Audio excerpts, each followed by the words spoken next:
My name is Sophia. I'm 18 years old, balancing my days between shifts at the local coffee bar and nights trying to tune out the chaos at home. It's not the life I imagined, but it's the one I've got. I grew up without my mom.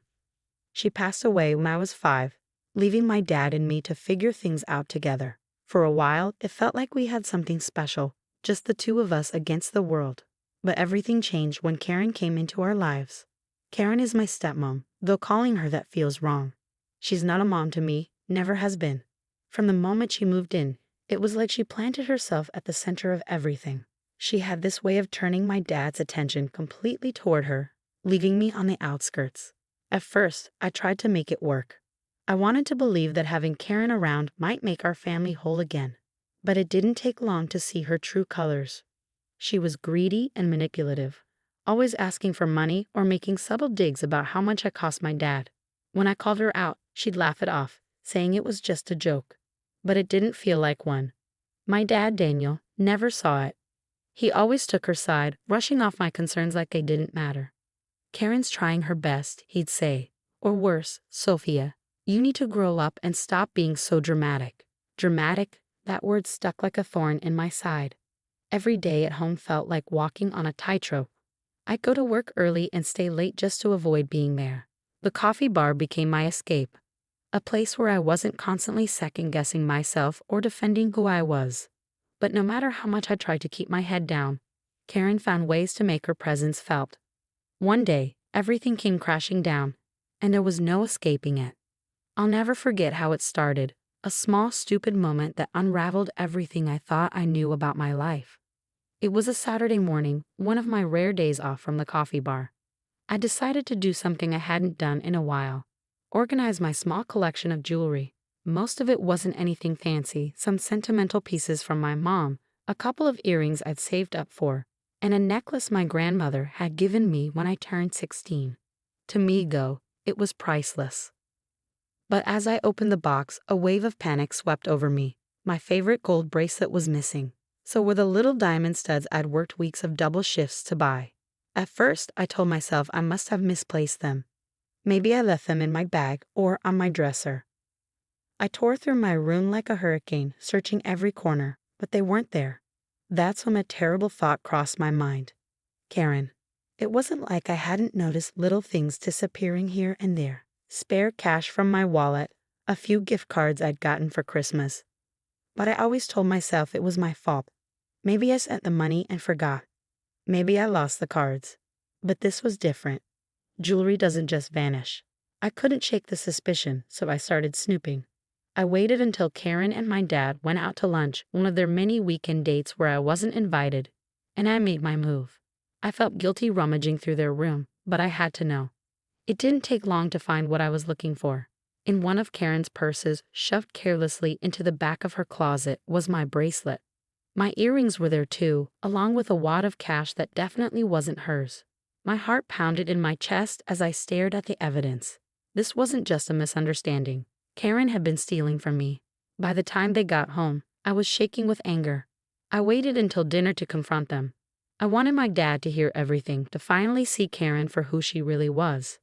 We sat down at the table, the tension already thick in the air. Karen smiled like nothing was wrong, asking me how my day was and if I'd thought about applying to college yet. Her voice was sweet, almost mocking, and it made my skin crawl. I couldn't take it anymore.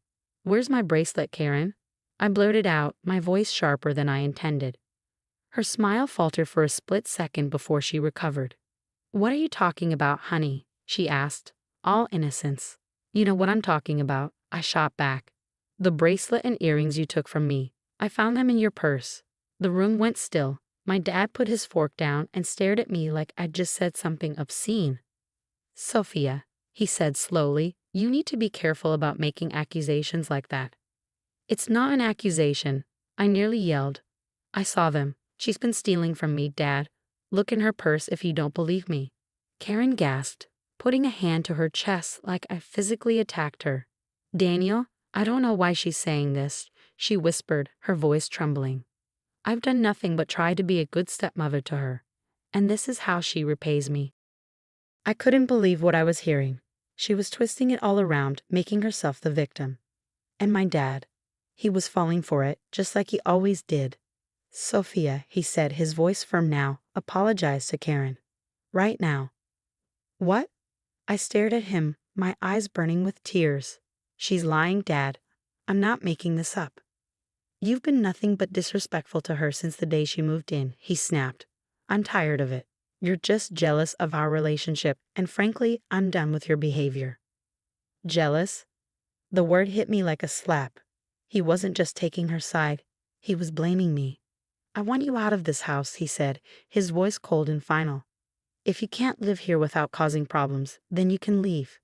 I felt like the ground had been ripped out from under me. My own father was kicking me out because of her. I didn't even argue. What was the point? That night, I packed a bag and left. As I walked out the door, Karen stood in the hallway, watching with a smug smile. My dad didn't say a word. It was the loneliest, most heart-wrenching moment of my life, but it was also the moment I realized something. I couldn't rely on anyone but myself. A year passed. It wasn't easy starting over at 18 with nothing but a small suitcase and a part-time job. For the first few weeks, I crashed on a coworker's couch, picking up as many extra shifts as I could. Eventually, I saved enough to rent a tiny studio apartment, just 4 walls, a bed, and a stove. It wasn't much, but it was mine. At first, I thought about my dad and Karen every day. I kept waiting for him to call, to check on me, to apologize. But the call never came. Over time, I stopped waiting. I focused on myself, worked harder, and started taking community college classes. Life wasn't perfect, but it was mine, and for the first time, I didn't feel like I was suffocating.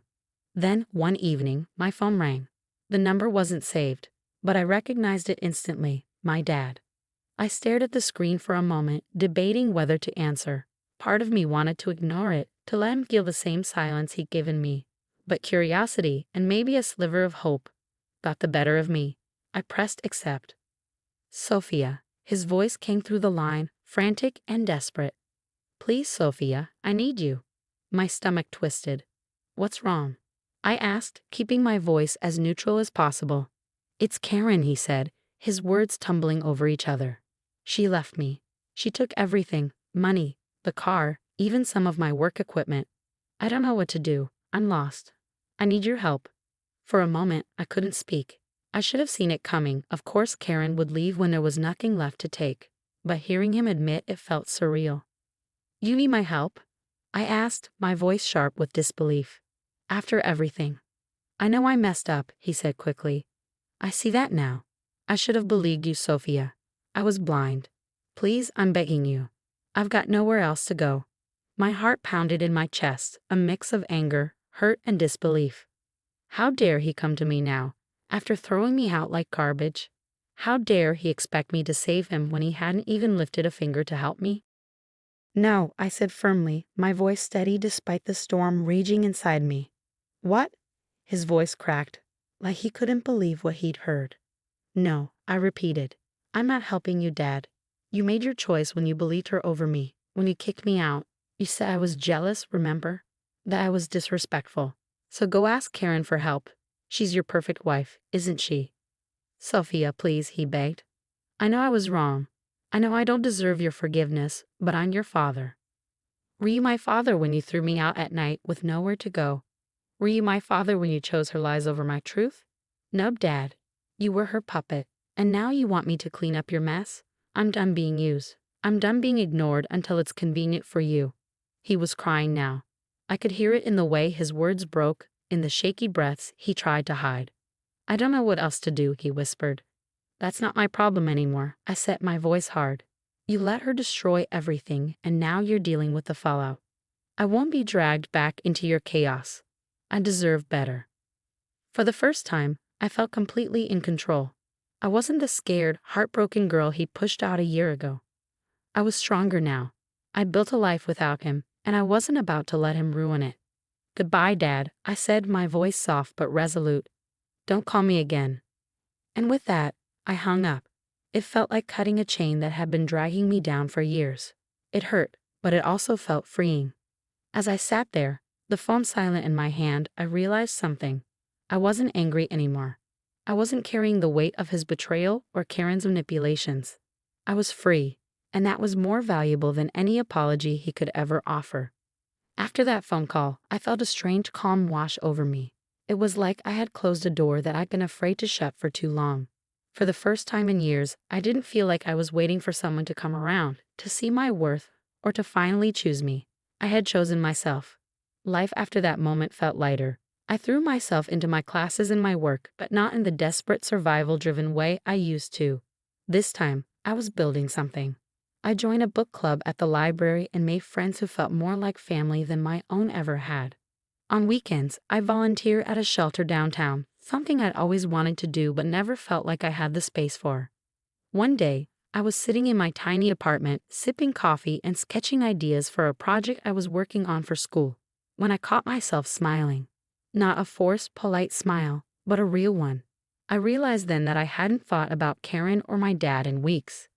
Their drama, their toxicity, it didn't hold power over me anymore. I wasn't just surviving, I was thriving. The little apartment that once felt like a temporary refuge became my sanctuary. I filled it with plants, books, and memories of the life I was building. Every day, I grew more confident in who I was and what I wanted. I wasn't the same scared, angry girl who had been thrown out of her home. I was someone stronger, someone freer. I don't regret my decision to walk away. It taught me the most important lesson of my life, that my worth isn't defined by anyone else's approval. It's mine to claim, and I'm not afraid to fight for it anymore. I don't know if my dad ever found Karen or if he figured out how to pick up the pieces. But that's not my responsibility. For too long, I carried burdens that weren't mine. Now I'm focused on my own story, the one where I finally get to be the hero.